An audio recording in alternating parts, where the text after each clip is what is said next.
Hi hello welcome to post 360. నేను మీ Murali Rapalli.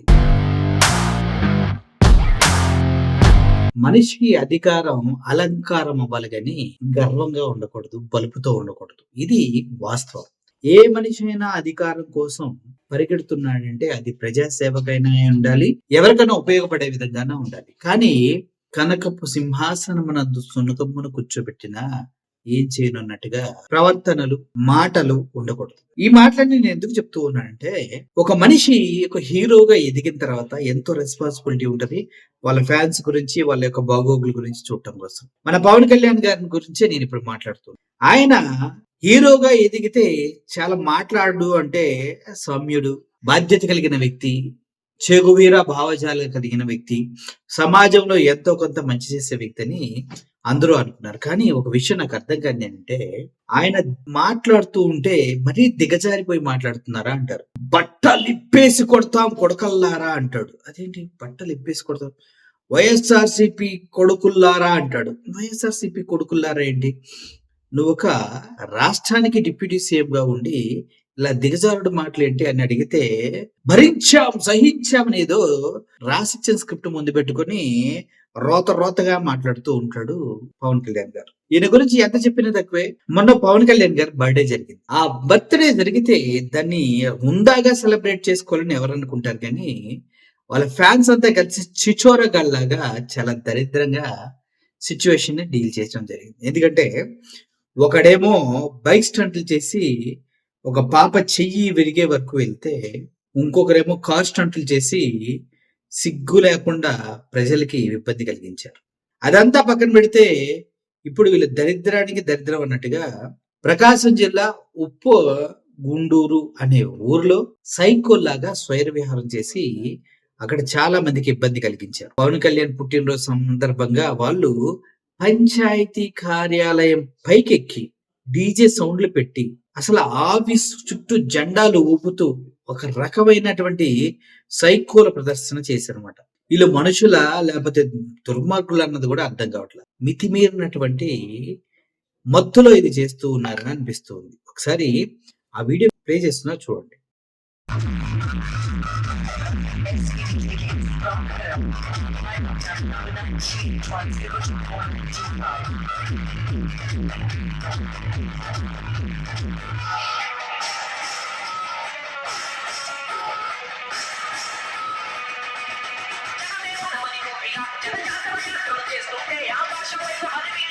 DJ Samba.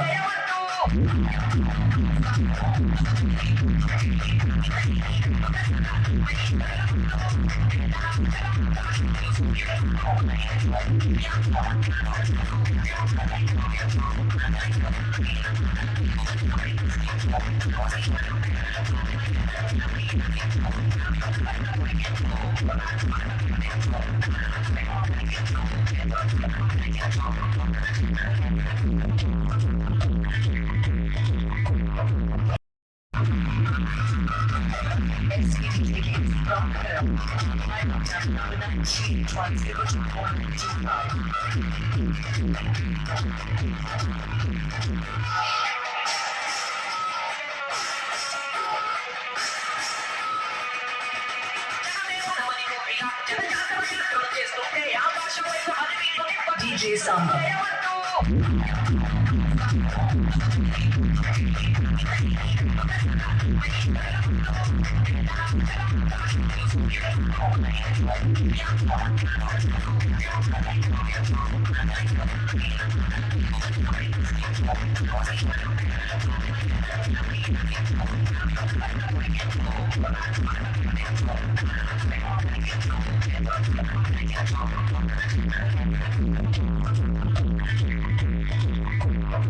చూశారు కదా, మనిషిగా పుట్టిన తర్వాత ఇట్లాంటి వాళ్ళని కంట్రోల్ చేయాల్సిన అవసరం ఎంతైనా ఉంది. కానీ ఈయనేం చెప్తాడు, మీరు రైన బైక్లు వేసుకుని సైలెన్సర్లు తీసి వెళ్ళాలి అని చెప్పిన తర్వాత ఇద్దరు కుర్రోళ్ళు రోడ్డు మీద దుర్మరణం పాలవడం జరిగింది. ఆ తర్వాత ఆయన ప్రతి ఫంక్షన్ లో మాట్లాడే మాటలు చాలా చాలా చాలా హేయంగా, బాధ్యతారాహిత్యంగా ఉండటం తర్వాత ఇలా జెండా కూలీలంతా కలిసి జెండా ఊపుతూ ఇక్కడ కూడా జనసేన జెండా కాకుండా టీడీపీ జెండా, బీజేపీ జెండా, అదేవిధంగా ఈ మధ్య మోసిన టీవీకే జెండా ఇవన్నీ కూడా మోస్తే బాగుండేదేమో నాకు అనిపిస్తుంది. మీ నాయకుడు కంటే ఒక జెండా లేదు, ఎజెండా లేదు, ఒక సిద్ధాంతం లేదు. అటువంటి నాయకుడు బర్త్‌డేని మీరు సెలబ్రేట్ చేస్తూ ఉన్నారు. అసలు నాయకుడు అనడానికి కూడా సరిపోతాడా లేదా అంటూ చాలా మంది రాజకీయ విశ్లేషకులు అదే విధంగా సమాజంలో ఉన్న పెద్దలు అడుగుతూ ఉన్నారు. ఏం చేశాడంట ఫెస్టివల్ చేసుకుంటున్నారు? ఏం చేశారని బర్త్‌డే సెలబ్రేట్ చేసుకుంటున్నారు? ఒక హీరోగా సెలబ్రేట్ చేసుకున్నా ఓకే గాని రాజకీయ నాయకుడిగా జనసేన జెండాలు పెట్టుకొని ఊపుతూ ఉన్నారే 15 సంవత్సరాలు ఊడిగం చేస్తా అన్న ఒక నాయకుడికి ఈ రేంజ్‌లో అవసరమా అని అడుగుతూ ఉన్నారు. దాని ద్వారా చూడండి ఎంతో మంది డిస్టర్బ్ అయిపోతున్నారు. కాళ్ళు చేతులు దెబ్బలు తగిలి ఇబ్బంది పడుతూ ఉన్నారు. ఒక పాప ప్రాణం త్రుటిలో తప్పి చెయ్యి ఇరిగిపోయి సేఫ్ అయింది. ఇటువంటి వాళ్ళని క్షమించకూడదు. వీళ్ళ నాయకుడిని కూడా ఉపేక్షించకూడదు అనేది వాస్తవం. అర్థమైంది కదా! Thank you for watching this video. మళ్ళీ signing off. Thank you so much.